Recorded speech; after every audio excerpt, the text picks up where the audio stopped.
Huh. Now you can see it now. Now is it there? PPT is there. Okay, chalo, then we will start. So we were discussing long times on this tracts, ascending and descending tracts. So today we will try to complete this at least one ascending this chapter, ascending tract. And you might have seen that video we have posted in. Everyone has seen that YouTube video, that is the basic for tracts. Yes, everyone has seen that.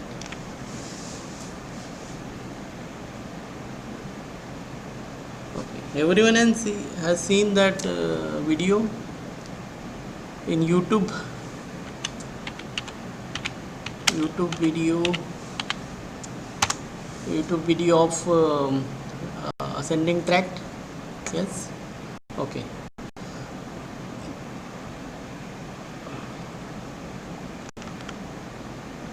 So right now you might be knowing the basic idea of the tracts. So tracts are nothing but the number or group of fibers which are either coming from periphery and going towards the central nervous system, or it is coming from central nervous system and going to the different parts of the body. Okay, so they are nothing but the tracts. They are also called as pathways. They are fibers, tracts. Okay, so on that basis then we have divided them into the ascending tract, which we were saying since many 2 to 3 classes, and the descending tracts. Ascending tracts, those tracts which are coming from the periphery of the body and going towards the central nervous system. So basically these peripheral nerve fibers, they collect some information in the form of stimulus or the sensation. They closely related sensation or stimulus lie closely with the same fibers. They enter into the spinal cord, then they ascend into the spinal cord, they go to the thalamus, then from thalamus it goes to the different central this somatosensory areas in the central nervous system. Same with descending tracts, they are some nerve fibers from the nucleus of the central nervous system. They collect over there, come to the thalamus, or from the pyramidal tracts they enter into the medulla and they enter the spinal cord, and from spinal cord with the spinal nerves they spread over all over the body, so that they can mainly function as motor commands. So in this way we have seen these forms of tract or pathways, and why these are important. Now we can see over the last slide directly for some ideas. Like you can see in slide the applied aspect, they are mainly for motor and sensory responses. So whatever your existence in this world, whatever you can respond, you can feel the different stimuluses or responses. So that is because of the different tracts, and with that stimulus or sensation you respond to the environment with the help of motor reflexes. So the ascending tract collect the information, descending tracts puts that in the form of any sort of reflexes. So we have seen many types of reflexes also. So that idea you will get that reflexes is usually governed by the tracts. Now sometimes there are chances that tract can get affected. Okay, so there can be lesions or trauma to the tracts. There can be lesions or trauma to the tracts, and that lesion or trauma can be because of compression over the spinal cord. You might be knowing with age there is spinal stenosis. In your home you can see many elderly your family members might be suffering from lower backache or tingling sensation over the lower limb, or pain, or paraesthetic sensation over the lower limb. It is because of the compression of the spinal cord. And when there is a compression of spinal cord, it also compress some of the fibers from the pathways or tracts. So ultimately we have to learn this different type of lesion. So we will see a separate chapter on different type of lesion. Sometimes when there is a road traffic accident or with any injury, there can be cut on this different nerve tracts. Okay, so there can be compression, there can be spinal lesion, there can be cut. Now then we have to see whether it is on one side or whether it is on both the side. Okay, so it can be on one side, it can be on both the sides. So according to that, the patient will present with the different types of symptoms. There can be stroke if there is any bleeding in the central nervous system, that will cause compression of central nervous system nucleus and ultimately will affect the pathways functioning. So we have to see that whether the person is having any embolus or thrombus or hemorrhage in the central nervous system. Now how that will usually you can see in patient, that can be in the form of paraplegia or hemiplegia or quadriplegia. Paraplegia means there can be paralysis of lower limb. Hemiplegia means half of the body, upper limb and lower limb, but only a half, right hemiplegia or left hemiplegia. Quadriplegia is paralysis of all four limbs. So that can be plegia, means there will be complete loss of movement. It can be minor with the compression, paraparesis, hemiparesis or quadriparesis. Paresis means only there will be weakness, so there will not be complete loss, there will be only weakness. So you can see such patient, paraplegic patient, hemiplegic patient, quadriplegic patient. It is mostly seen in movies also, you can see in your society. Paresis means sometimes the patient is trying to pull his one limb with the rest of his body, which is weaker one. So some patient which walks limping, limp walk, so that these are because of the paraparesis. Now on that basis we have to select the treatment also. So first we should know which tract is affecting, whether it is a compression, whether it is a cut, or whether it is a half lesion, or whether it is a full cut of the spinal cord. Or whether different types of neuropathies. So accordingly we will treat that patient. But even after a treatment, there is a lot of morbidity in that patient. So even after completion of the treatment, you will see that the patient is unable to gain his normal functioning as it is before. So we have to see on the morbidity. Now preventive aspect, we will see that in last. So I think you got the general idea why we are learning this what you can say is tracts. Okay, now we will recap again finally with completion of some of the remaining ascending tracts, like what we have, spinocerebellar tract we left, and the anterolateral tract. So we will complete that, and that will complete today's session. So we can start with the first slide. Okay.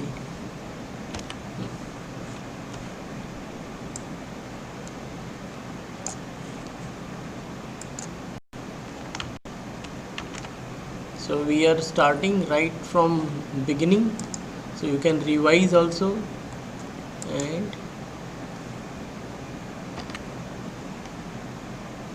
you can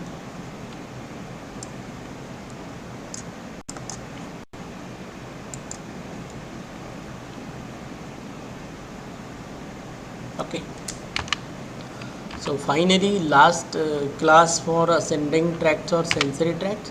So you might be now knowing very well about the pathway, or what is a tract, what is a fiber, what are its type, what is ascending, what do you mean by descending, how it is getting originated. At least for dorsal column tract we have seen. In this class also we will see origin, their course, termination of tract, which definite sensation that carries, what are the characteristics, and what is the role of thalamus in all of this.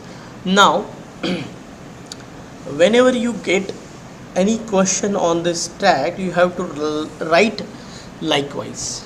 Okay, so you can see you have to write this 5 to 6 heading. Lastly you will write about the applied aspect, that is what are the different type of lesion that tract can get suffered. So this is the main, you can see this is the main slide on which you have to write the question. And as far as the tracts are important, we are discussing these two very important tracts, and they are having very good weightage in your university exam, that is dorsal column tract and anterolateral tract. Okay, these two tracts have mostly asked in your university exam. So this is the slide where you have to write all of your answers as a long answer question. Okay, now we have seen this. What do you mean by somatic sensation, what is sensation, their receptors, they are mechanoreceptor, thermoreceptor, nociceptors, spatial senses. Okay, and we have seen how a sensory system works with the help of receptors, sensory tracts, and somatic sensory cortex. Okay, if you have any problem, you can write your question in the chat box, because we will not repeat this again, because we are already repeating it twice or thrice just to complete the spinocerebellar tract again. Okay, yes, are you getting what I am saying? Yes. Okay.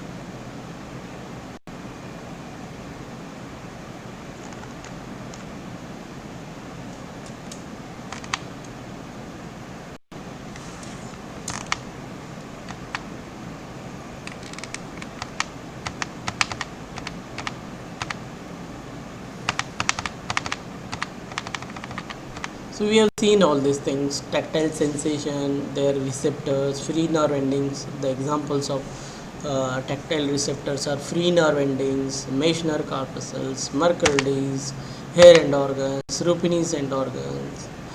Okay, so all this you have to add in your long question, or there can be separate short note on tactile receptors. So this is very again important question, tactile receptors. You can get a short note on tactile receptors. Try to write all these things, draw a diagram in screen where you can show all of these receptors and write in 1 or 2 lines. And then lastly, Pacinian corpuscle. Try to explain the working pattern of Pacinian corpuscle, which we have seen in previous classes. Now this is the organization of gray matter. Again we have discussed in YouTube video. You might have been seeing this very well explanation of this, how the peripheral nerve enters into the spinal cord with the dorsal root and ventral root before forming a dorsal root ganglion. And there are in gray matters of the spinal cord, there is a ventral, this anterior horn, posterior horn or dorsal horn, and intermediate horn, where they are giving their putting first order neuron, and there can be arisal of the second order neuron. Okay, this we have seen in previous class. And ultimately this sensory pathway, yes, right, ultimately this sensory pathways, all of the sensory pathways which is coming from the peripheral side, they are entering into the spinal cord, ultimately enters into the thalamus and goes to the different somatosensory areas. Like you can see olfactory pathway, equilibrium pathway, pain pathway, pathway for position, sense, vibration. all they are entering into the through the thalamus. So thalamus is acting like a road traffic officer. So in signal, it is a road traffic officer, or you can say a square from which everyone has to cross. So each and every pathway should cross from the thalamus to enter into the different somatosensory area. So thalamus is the main gateway for all of this pathway. So it acts as a ringmaster, or it you can say it act as an RTO officer, and it has a lot of nucleuses. We will see thalamus into a separate class. So each and every tract is entering into the thalamus. You can see the tracts we have seen. This is the cut section. This is the dorsal column tract. This is spinothalamic tract. It is entering into this spinal cord. Huh? Deeper. Look. Hey.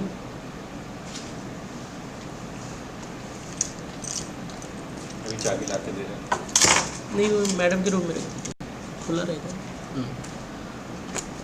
So you can see this first order neuron, second order neuron, and lastly the third order neuron. Third order neuron usually is coming from the thalamus. So thalamus, it is a group of, or the collection of different nucleuses in the diencephalon, just below the or the core of the cerebral cortex, at the core of the cerebral cortex. So this thalamic nucleuses synapse with the second order neuron, which is coming from the different tracts, and third order neuron, which is arising from the thalamus. Okay, you can see the structure of thalamus here. In here it is in brown gray color, thalamus. Again you can see in this greenish color on right side, the cut section. You can see the thalamus at the core of the cerebral cortex. Okay, and from this thalamus the lot of connections will be goes to the different somatosensory area, and these are the different you can say nucleuses of the thalamus, which we will see separately, like pulvinar, dorsomedial nucleus, intralaminar nucleus, ventroposteromedial nucleus, ventroposterolateral nucleus, dorsolateral nucleus, ventrolateral nucleus, ventroanterior nucleus, and anterior nucleus. So these are the different, there are a lot of nucleuses of this thalamic big thalamus, and you can see they are now giving third order neuron to lots of different somatosensory areas. Like you can see from left A1 medial geniculate body, lateral geniculate body, to the posterior association area, and again where it is going to the motor cortices, to the somatosensory area 1, okay, to the prefrontal area. So mainly it acts as a relay station.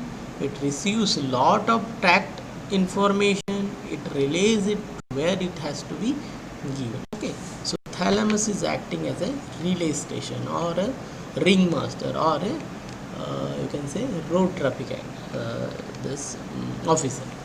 Now after that, when it is giving its third order neuron to the different somatosensory cortical areas, then there will be cortical processing, because cortex is made for that only. It has a lot of nerve fiber which receives this sensation, and they process it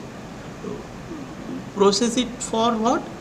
To give the response or to assess the condition. Okay, so cortical processing just to whatever information the central nervous system is getting from the thalamic third order neuron, and thalamus is getting that information from the different pathways. So ultimately it processes this information, and it judges the where from that stimuli is coming, where it can be located in this environment, what type of stimuli is that, whether it is painful or pleasant, what in what way we have to respond it, whether we have to aggressively respond it or whether we have to friendly respond that stimulus. So all that will be processed in the different somatosensory areas in the cortex. Okay, and accordingly then that somatosensory cortex will try to reply again to the spinal cord. Before that it will go give its stimulation to the other cortical areas, or again to the thalamus, or to the basal ganglion, or to the cerebellum, and then ultimately the response will be uh, drawn. So that will be the cortical processing. So this is again, this we have seen that there are three major pathways which we call as ascending tracts or ascending pathway, okay, or sensory pathway. So you can get long question like describe ascending tract, or describe ascending pathways, or describe all the somatosensory pathway.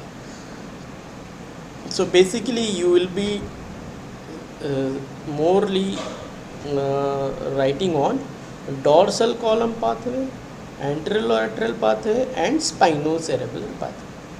Okay, so if you have to write all of this, then that will be a very lengthy question. Okay, so usually you will not get like it will be like enumerate the somatosensory pathway, or in brief describe the somatosensory pathway, and very well describe or with the diagram describe the dorsal column tract or dorsal column pathway or anterolateral pathway. Okay, so these two are again more important in this ascending tract. Okay, so we have seen this dorsal column tract, we have seen the comparison of anterolateral pathway also. Today we will see some small portion of spinocerebellar pathway. So mostly you have to concentrate on the important question is dorsal column tract and anterolateral tract. Okay, so you can see again we can revise. Dorsal column pathway is important for touch, vibration, pressure and position and sense of equilibrium for us. Anterolateral pathway, specifically lateral spinothalamic tract, is for pain and temperature. Ventral spinothalamic tract is for crude touch and pressure. And again spinocerebellar tract is for position and equilibrium. Okay, so this we have seen. You can see again in ascending tract. Now for comparison you can see this descending tracts also in red color. Descending tracts are in red spots in the this lateral section of this horizontal section of the spinal cord, you can see. But forget about the descending tracts now, you concentrate on the ascending tracts. So we have seen this dorsal white column, that is fasciculus gracilis or tract of gracilis or tract of cuneatus or fasciculus gracilis or fasciculus cuneatus. Fasciculus means nothing but the tract or pathway. Okay. So that is a dorsal column tract on the dorsal aspect, and then you can see this spinothalamic tract, anterior spinothalamic tract and lateral spinothalamic tract. So this is anterolateral spinothalamic tract. Now third one is spinocerebellar tract, which is arising from the spinal cord and ending at the cerebellum. So that we will see today basically. So there are again two types of spinocerebellar tract: anterior spinocerebellar tract and posterior spinocerebellar tract. Okay, so you can get all of the three types of tract from this diagram. That is all three important spinothalamic tract, this ascending tracts. They are spinothalamic tract, dorsal column tract and spinocerebellar tract. So there are again divisions of this each and every tract. Okay, This we have seen for the dorsal column and anterolateral spinothalamic tract, the arrangement of the fibers. So you have to write this arrangement in your long question. So how these are arranged, like in spinal cord, this horizontal section. Okay. And this lamina, again we can see this, how this lamina of different laminated layer of the gray matter of the spinal cord.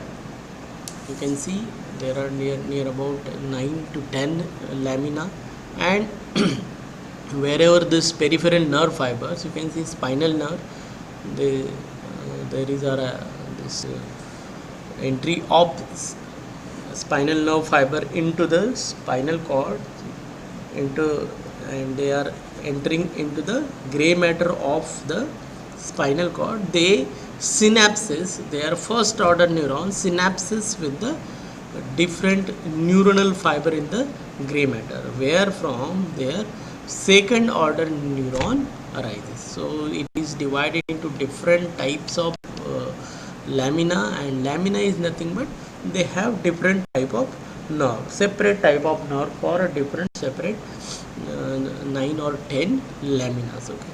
Then they cross to the opposite side. If it is anterolateral spinothalamic tract, they cross to the opposite side. If it is dorsal column tract, then in dorsal column tract, whether they cross to opposite side or they do not cross opposite side. Yes, in dorsal column tract, you can tell me whether the fibers cross to opposite side or do not cross to opposite side. Yes, you can tell me.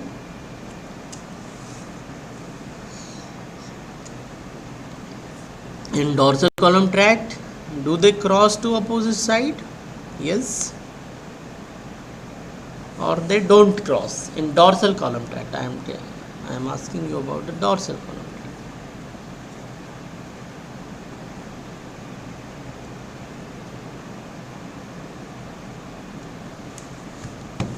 In dorsal column tract, whether the first fibers when they enter into the spinal cord, whether they cross to opposite side or they do not cross to opposite side, at least at the spinal cord, at that level. Yes, no one is there. Yes, dorsal column.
Okay, so very good.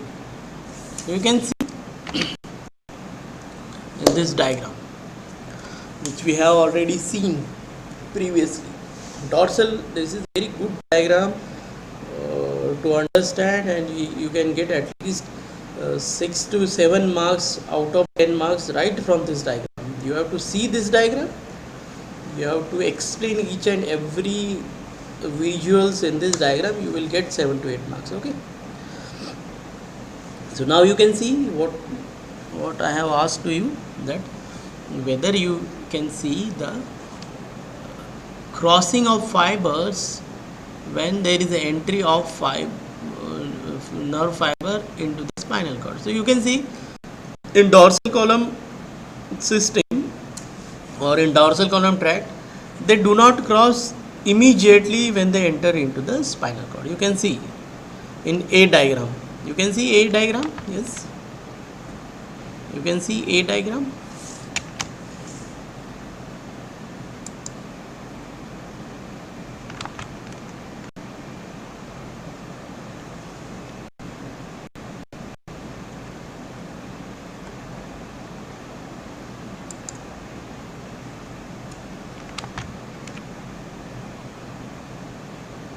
Okay.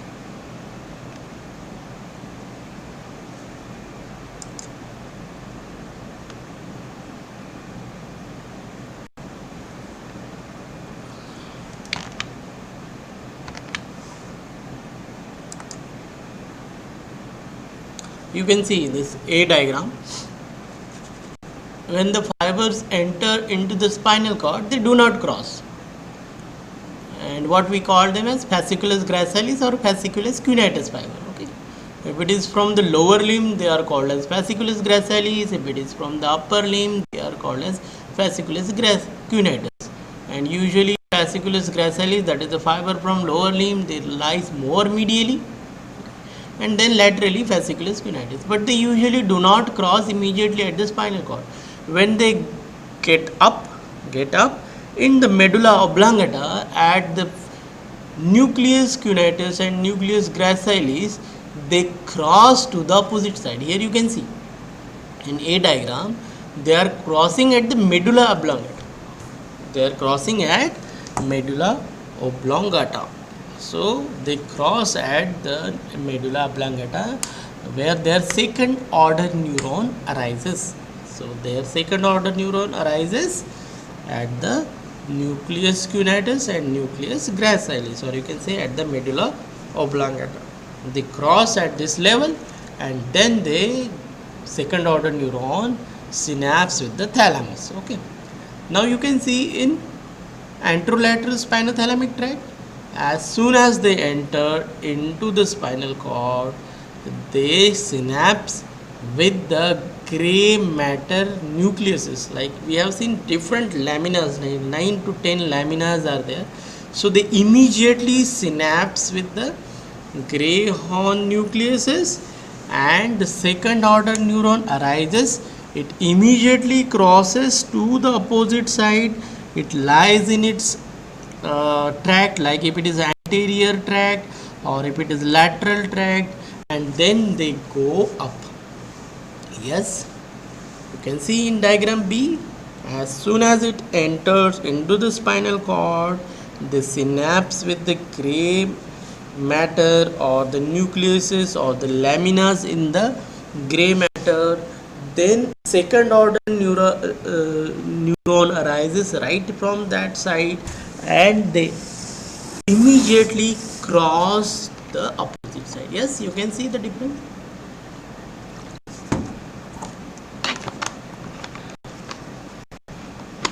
Yes. So both fibers are crossing.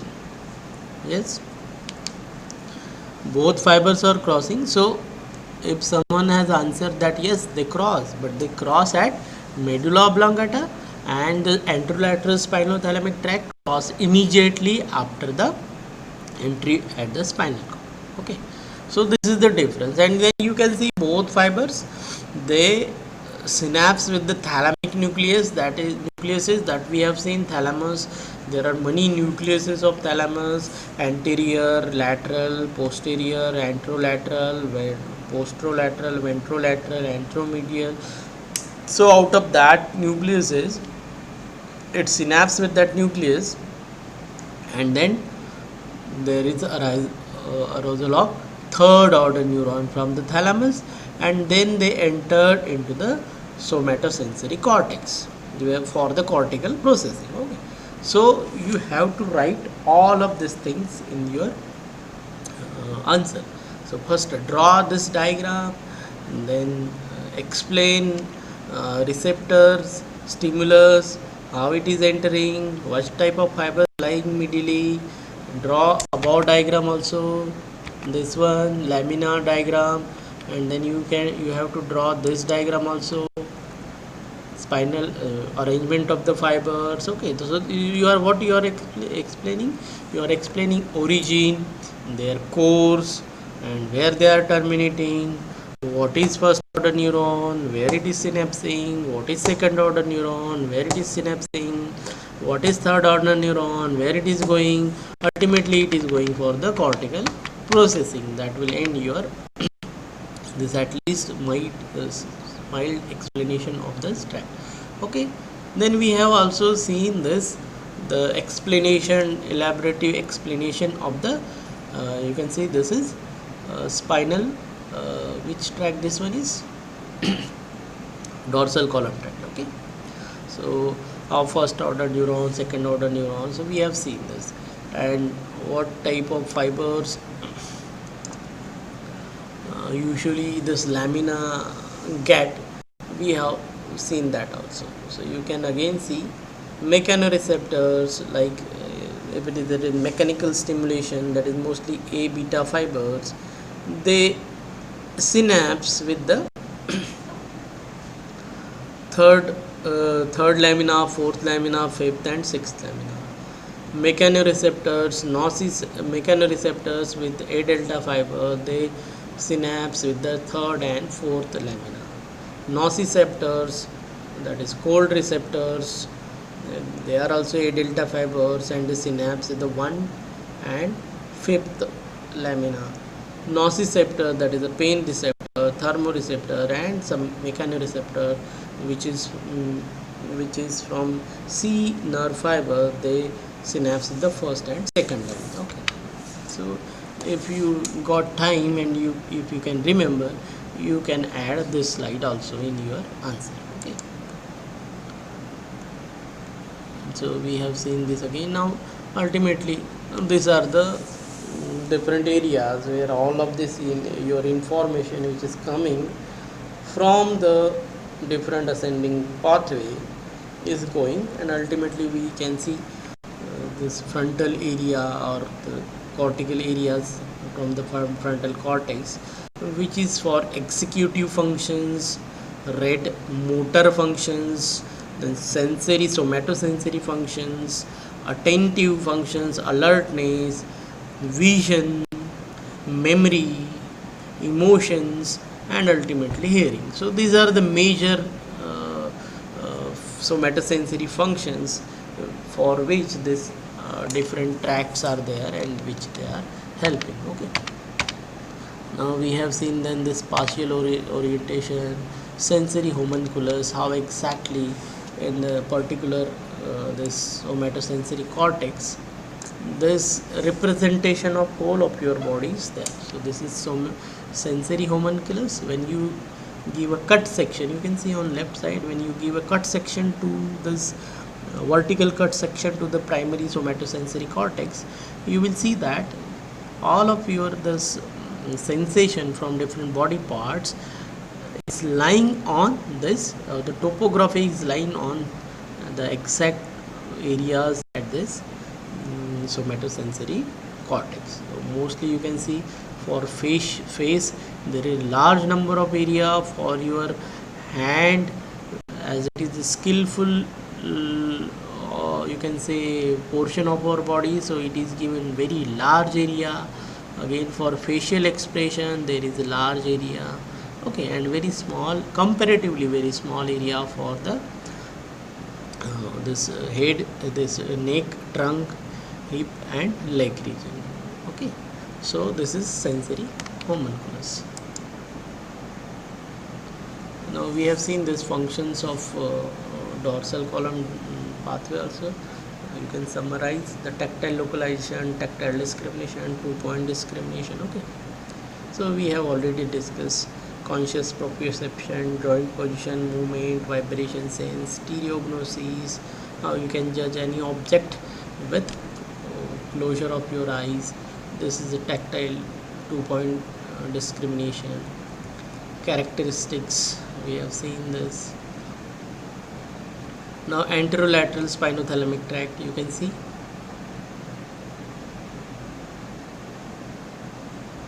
just like dorsal column tract, this anterolateral spinothalamic tract, where first order neuron from the periphery enters into the spinal cord and then cross to the opposite side, as the second order neuron arises from the gray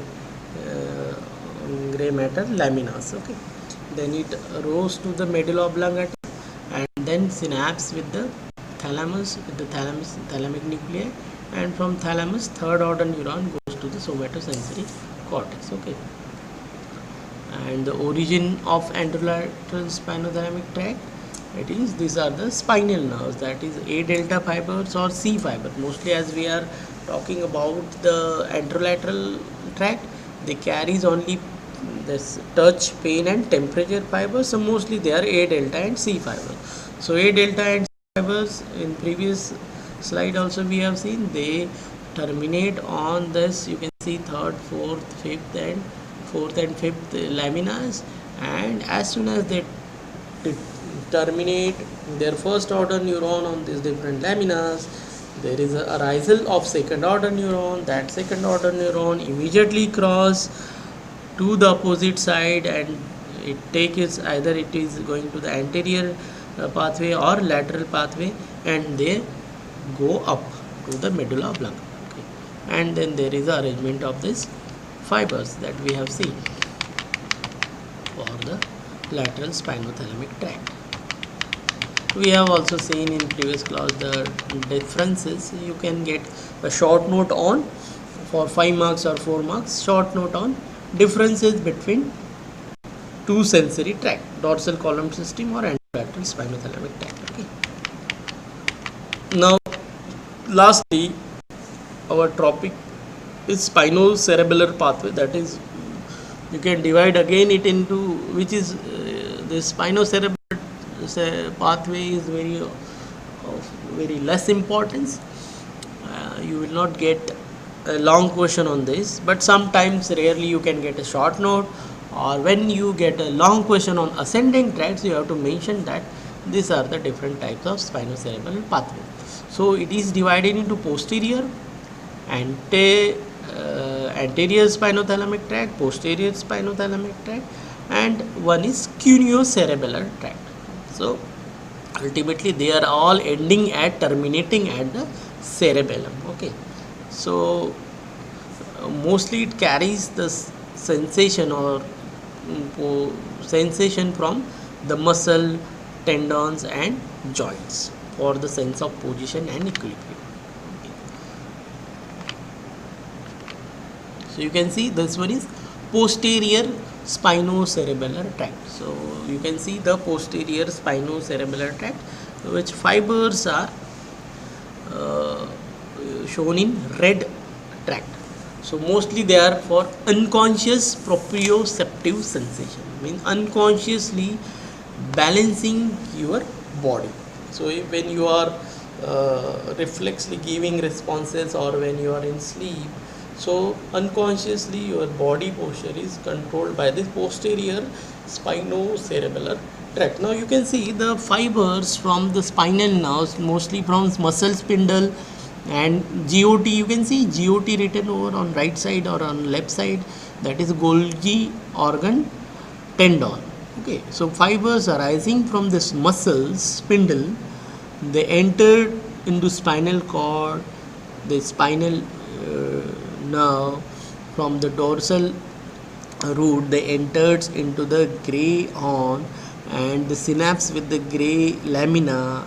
There is a arisal of the second order neuron. That second order neuron from the same side, that is called as ipsilateral side. Ipsilateral means same side. From the ipsilateral side, on the posterior portion of this white matter, they take their position and then they ascend up. Okay, they ascend up and they entered from medulla oblongata, they enter into the cerebellum. So they are not going to the thalamus from medulla oblongata, they directly going with the help of inferior cerebellar peduncle, they entered into the cerebellum. And you know that cerebellum is important for the sense of for the equilibrium, position, tone, posture. So they are entering into the cerebellum. So that is a posterior spinocerebellar tract. Now then you can see anterior spinocerebellar tract, that is you can see in green lines. So again you can see their fibers also arises from the muscle spindle, Golgi organ tendon. They entered into this spinal nerve, then dorsal root, cross the dorsal root ganglion, enters into the gray horn, gray matter, and then synapses with the laminas of the gray matter. Then now they cross to the opposite side. So here only spinocerebellar tract which crosses to opposite side is the anterior spinocerebellar tract.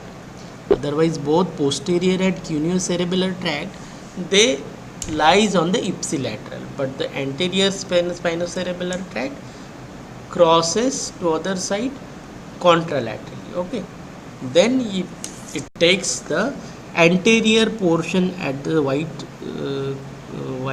this matter just in front or the ventrally to the posterior spinocerebellar tract, and then they ascend up, and again from the inferior peduncle they enter into the cerebellum. And you can see cuneo-cerebellar tract again. Cuneo-cerebellar tract, it is again you can see in which color? Blue color.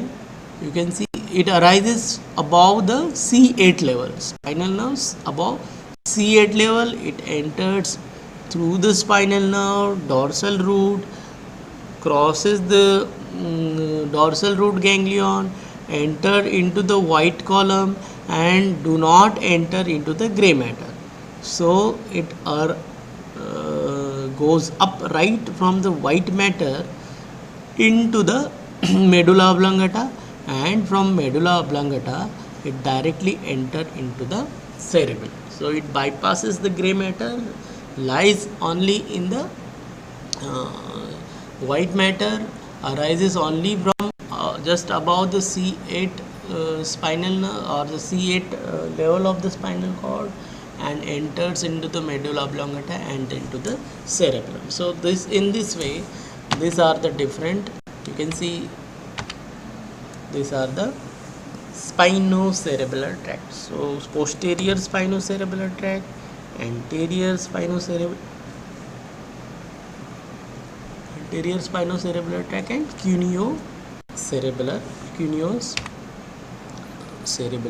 tract. Okay, we have seen the applied aspect of also all of this. Again we will see applied aspect in descending tracts, and on same will be there. Now in how you can prevent this any of the lesions or any problem with this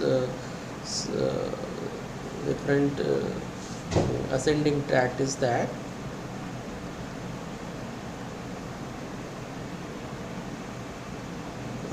prevention. You can see the hypertension, diabetes, or chemical injury or stress will lead a lot of problem with the spinal these pathways.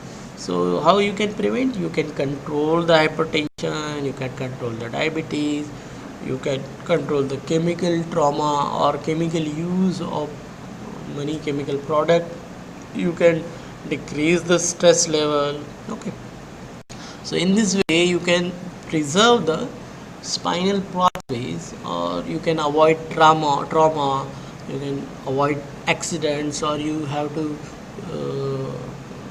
apply some measures so that can decrease the accidental trauma, and that will ultimately help the decrease in the lesions or the problems which is arising because of the tracts, and ultimately the person, you will not be able to see them there, or there will be decrease in the incidences of paraplegia, hemiplegia, and quadriplegia. So again we will all discuss these lesions again and applied aspect in this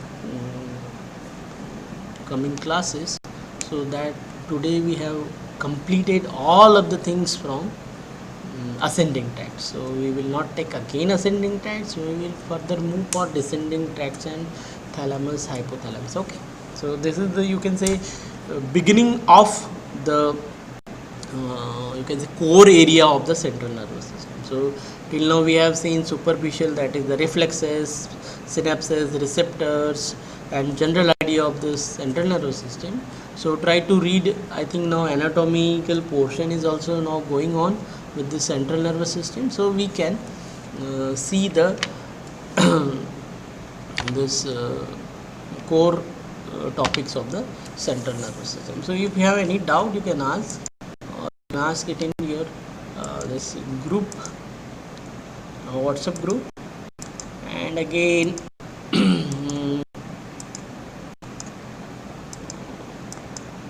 you try to enumerate the different important topics in your WhatsApp group.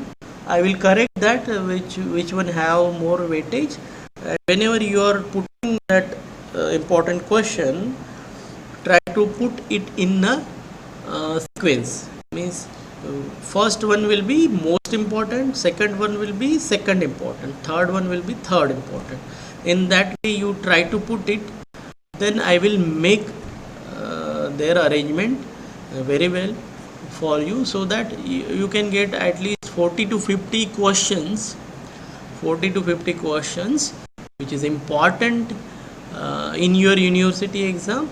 And you will see that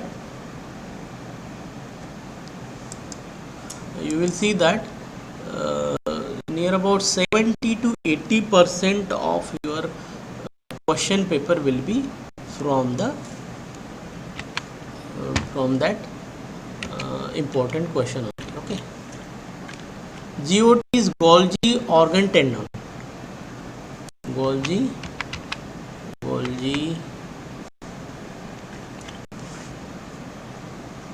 organ tendon, that we will see in when we will learn about the cerebellum.